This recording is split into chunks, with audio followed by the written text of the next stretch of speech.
Pertama kali umroh, lihat Ka'bah biasa aja.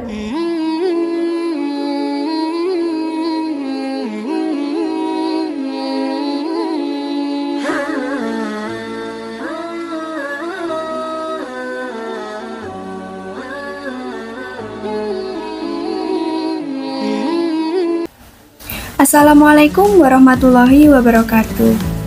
Saya Arini Hurota Ayun, salah satu siswi magang dari Argi Academy. Ada satu cerita yang sangat membekas dari Habib Ja'far tentang bagaimana ekspektasi manusia bisa menutupi rasa spiritualnya saat pertama kali melihat Ka'bah. Jadi, beliau pernah bercerita tentang pengalaman pertamanya saat umroh. Selama ini, setiap hari beliau sholat menghadap Ka'bah. Bahkan sajadah yang beliau gunakan rata-rata bergambar Ka'bah. Kalau nonton TV bersama ibunya, mereka juga sering melihat siaran live Ka'bah. Jadi wajar kalau dalam pikirannya beliau sudah membayangkan Ka'bah sebagai sesuatu yang sangat agung dan luar biasa. Imajinasinya sudah begitu tinggi. Karena itu, sebelum berangkat umroh, beliau sudah menyiapkan emosinya. Nanti begitu melihat Ka'bah, aku pasti nangis. Pasti merasa sangat tersentuh secara spiritual. Itulah ekspektasi yang beliau bawa.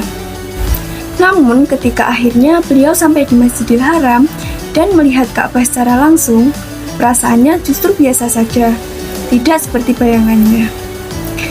Bahkan matanya malah lebih tertarik ke Zamzam Tower di belakang Ka'bah. Gedung tinggi yang megah itu justru lebih menangkap perhatiannya. Lalu beliau bertanya dalam hati, "Kenapa bisa begini? Kenapa aku tidak merasakan apa-apa?"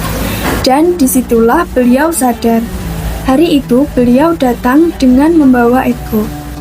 Dalam hatinya ada pikiran, "Aku harus nangis nanti. Aku harus merasakan momen spiritual."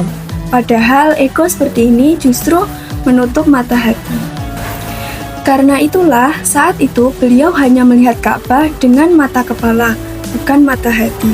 Tetapi keesokan harinya ketika beliau sudah lebih tenang dan tidak lagi memaksakan diri untuk merasakan sesuatu, saat egonya mereda, barulah beliau bisa merasakan kekuatan spiritual Ka'bah. Dari situ beliau belajar satu hal. Secara fisik, Ka'bah itu sederhana. Kalau hanya dilihat dengan mata biasa, mungkin tidak ada yang terlihat istimewa. Justru keistimewaan Ka'bah muncul ketika beliau melihatnya dengan mata hati. Ketika hati yang terbuka, bukan ego yang memimpin. Jika Bapak atau Ibu berencana umroh, Samira Travel bisa menjadi salah satu pilihan. Karena layanan dan legalitasnya yang jelas. Informasi lebih lanjut tersedia kontak di atas ini. Dukung channel ini dengan like, komen, subscribe, dan share agar kami terus semangat membuat konten. Terima kasih. Wassalamualaikum warahmatullahi wabarakatuh.